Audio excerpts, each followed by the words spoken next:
That's interesting. So that's referring to more that there should be a consistent habit Yeah. versus the total amount.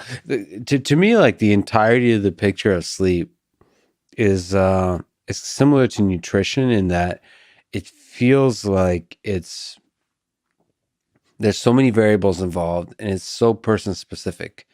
So, a lot of studies, I mean, this is the way of science, has to look in aggregate the effects on sleep. It doesn't focus on high performers, which are individuals ultimately. Like the question isn't, so it's a very important question is like, what kind of diet fights obesity, reduces obesity? It's another question, what kind of diet allows David Goggins to be the best version of himself? So these high performers in different avenues. And the same thing with sleep. Like people that tell me that I should get 8 hours of sleep, it's like it's I mean I get it, and they may be right, but they may be very wrong. And There's no evidence that 8 is better than 6. That you could very well do better on 6 than on 8. There are a few other things that turn out to be strong parameters for success in this domain. For instance, your entire life, waking or asleep, is broken up into these 90-minute ultradian cycles. If you look at ability to attend or do math problems or do anything, drive, performance tends to ramp up slowly within a 90-minute cycle, peak, and then come down at the end of that 90-minute cycle. And in sleep, we go through these stage 1, 2, 3, 4, REM, et cetera. We can talk more about that if you like. Those on 90-minute ultradian cycles as well. Ending your sleep after a 90-minute cycle, at the near the end of a 90-minute cycle, say at the end of 6 hours, in many cases is better for you than sleeping an additional hour, 7 hours, and waking up in the middle of an ultradian cycle. And there are a few apps that can measure this based on body movements and things like that, that have your alarm go off at the end of an ultradian cycle. Yeah. And if you wake up in the middle of an ultradian cycle, sometimes, not always, you can be very groggy for a long period of time. I certainly do better on 6 hours than I do on 7. I happen to like an 8-hour sleep. It feels great, but I haven't slept an entire 8 hours without waking up in the middle of the night at some point in, I don't know, forever. I can't remember. It's probably some point in infancy, and I function well during the day. I think that's an important parameter, is how do you feel during the day? Almost everybody experiences some sort of dip in energy in the late afternoon, or what would correlate to their temperature peak. And that's a good time of day to get either a 90-minute or less nap, or if you're not a napper or you can't nap, feet elevated has been shown to be good for clear out of some of this. The glymphatic system is this kind of like sewer system of the brain that you can clear stuff out. So legs elevated, or one thing that I'm a big proponent of and that my lab has been studying is what I now call NSDR, non-sleep deep rest. And this is just lying down. There are some scripts that we're going to put out there soon as a free resource. There's some hypnosis scripts that my colleague David Spiegel has put out there as a free resource. But non-sleep deep rest is allowing your system to drop into states of real calm that allow you to get better at falling asleep later. And they can be very restorative for cognitive and motor function. There's at least one study out of Denmark that shows that the basal ganglia, which is an area of the brain that's involved in motor planning and action, one of these 20-minute non-sleep deep rest protocols resets levels of neuromodulators like dopamine in the basal ganglia to the same levels that they were right after a long night's sleep.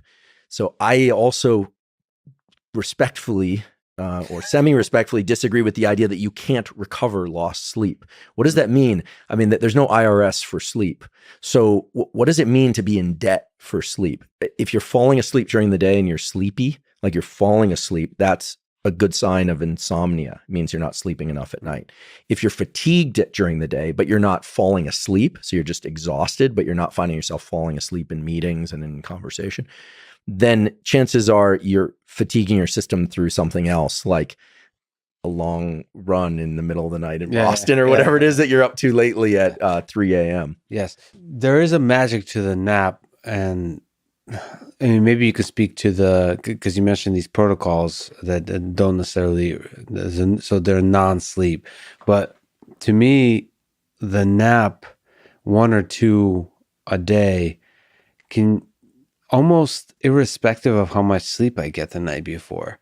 have a fundamental change in my mood and my performance For and the all better those or for kinds the of, for the worse? better, for the better. Yeah, likewise. So I do tend to kind of experiment with durations. It's consistently surprising to me how like a nap of like 10 minutes.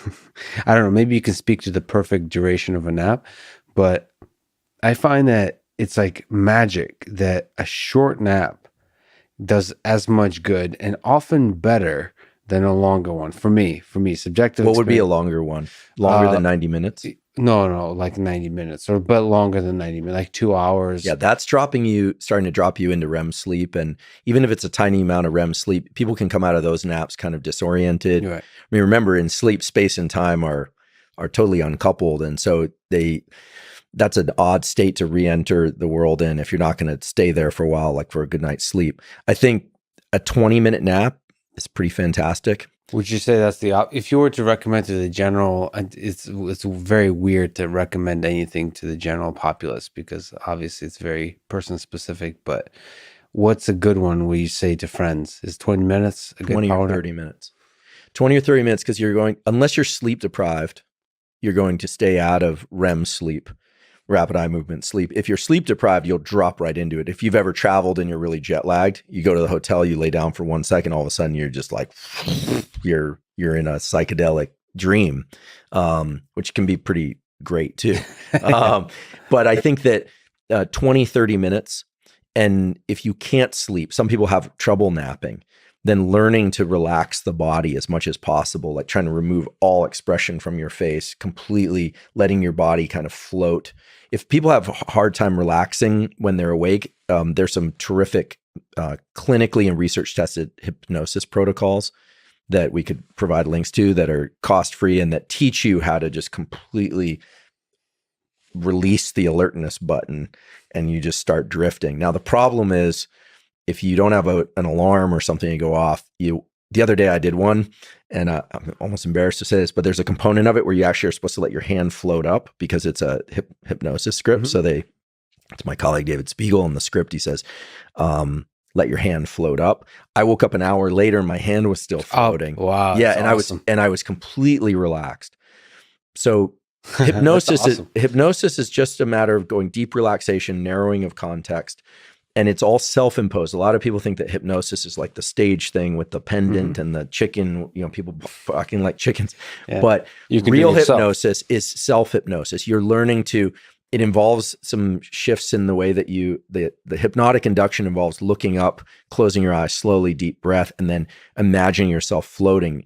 And people vary on a scale of about 1 to 4, 4 being the most easily hypnotized. There are a few people who it's very hard for them to allow themselves to go into these states. But for most people, they're gone. And it's nice if you can have access to those states, because when you come out of it, you feel amazing. You feel like you slept the whole night. At least most people report that. So refreshed, alert.